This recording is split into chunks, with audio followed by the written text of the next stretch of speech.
Hello everyone, চলো দেখে নেব কিছু অ্যাঞ্জেল গাইডেন্স। ওকে, শুধুমাত্র অবশ্যই তোমার জন্য। অ্যান্ড দেখে নেব অ্যাঞ্জেল তোমাকে কি গাইডেন্স দিতে চাইছেন। অবশ্যই গাইডেন্সগুলো ফলো করো। অ্যান্ড চেঞ্জ, দাঁড়ো কার্ডগুলো নিয়ে নিই, তারপরে আমি তোমাদের বলছি। ওকে, আচ্ছা, এখানে বলা হচ্ছে যদি ask for help from other, যদি তুমি কিছু বুঝতে পারছো না, তোমার আশেপাশে যে অনেক মানুষ রয়েছে কিন্তু তোমাকে হেল্প করার জন্য, তাদেরকে তুমি জিজ্ঞেস করো, তাদের হেল্প নিতে পারো। ওকে, তোমার হয়তো হেজিটেশন হচ্ছে যে তুমি কি করবে বুঝতে পারছো না, তোমার বলাটা উচিত হবে না উচিত হবে না, এরকম ভাবতেই পারো। তো তুমি জিজ্ঞেস করো, তুমি জানার চেষ্টা করো তার থেকে। তোমার যদি হেজিটেশন হয় যে মানুষটা তোমাকে হেল্প করবে কি না, এখানে তোমায় বলা হচ্ছে উনি কিন্তু হেল্প করবে, উনি হেল্প করার জন্যই রয়েছে।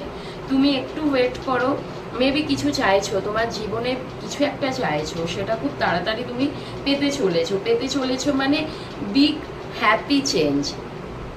বুঝতে পেরেছো?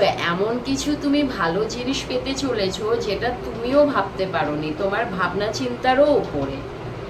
সাকসেসের কার্ড এসে গেছে, কেরিয়ারের জায়গাটায় তুমি সাকসেস পেতে চলেছো, রিলেশনশিপের জায়গাটায় সাকসেস পেতে চলেছো। অ্যাকচুয়ালি না, এখানে আমি বলবো যে 2026টা সানের ইয়ার, তো সূর্যকে রিপ্রেজেন্ট করে।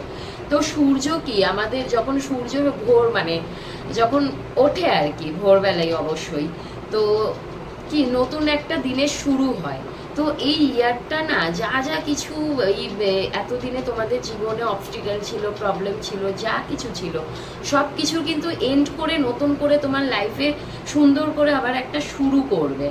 সূর্য উদয় হলে যেমন পুরো আলোতে ভরে যায়, তেমনই 2026-এও কিন্তু অলরেডি এটা মে মাস হয়ে গেল, জুন পড়তে চলেছে। তো দেখবে তোমার লাইফে কিন্তু আলোই আলোকিত হবে, তুমি সব কিছু মোটামুটি ভালো হতে চলেছে। দেখো, খারাপ সময়ও যা থাকে, ভালো সময়ও থাকে। খারাপ সময় যাওয়ার পরে ভালো সময় আসে, ভালো সময় যাওয়ার পরে খারাপ সময় আসে। পৃথিবীটা তো গোল, তো সুতরাং এইভাবে আমাদের সব কিছুটা একটার পর একটা হতে থাকে। ভালো খারাপ হয়েই চলে, একভাবে ভালো হয় না, একভাবে খারাপও হয় না। তবে খারাপটা অনেক দীর্ঘদিন ধরে থাকে, ভালো সময়টা কম সময়ের জন্য থাকে, এই আর কি। যাই হোক, বি অ্যাসার্টিভ, মানে তোমাকে না এখানে স্পষ্টবাদী হতে হবে, না ম্যানুপুলেট করো কাউকে, না ভীষণ কষ্ট দিয়ে কাউকে কথা বলো, যে এটা বলবে সেটা সঠিক বলবে, আর ক্ল্যারিফিকেশন থাকবে, মানে নিজেকে স্বচ্ছ রেখে বলো। এখানে এরকমই আমি তোমাদের বলতে পারি আর কি। নট দ্য রাইট টাইম, তুমি হয়তো চাইছো, খুব হুড়োহুড়ি করছো, এই যে তোমাকে বলছে ওয়েট করো, যে জিনিসটা হয়তো এক্ষুনি তুমি পেতে চাইছো, এটা তোমার ঠিক সময় নয়, তোমাকে তার জন্য ওয়েট করতে হবে, ধৈর্য রাখতে হবে। ধৈর্য না, পেশেন্স না রাখলে না জীবনে কিছু পাওয়া যায় না। ইম্পালসিভ হয়ে জিনিসগুলো ঝড়ের মতো দেখবে ওই সব ঝেঁটিয়ে নিয়ে চলে যায় আর কি, উড়িয়ে নিয়ে চলে যায়।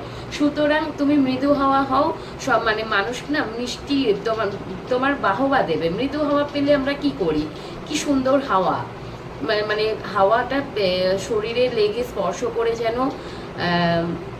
একটা আহা ব্যাপারটা চলে আসে, মানে কি দারুণ লাগে মৃদু হাওয়া খেতে।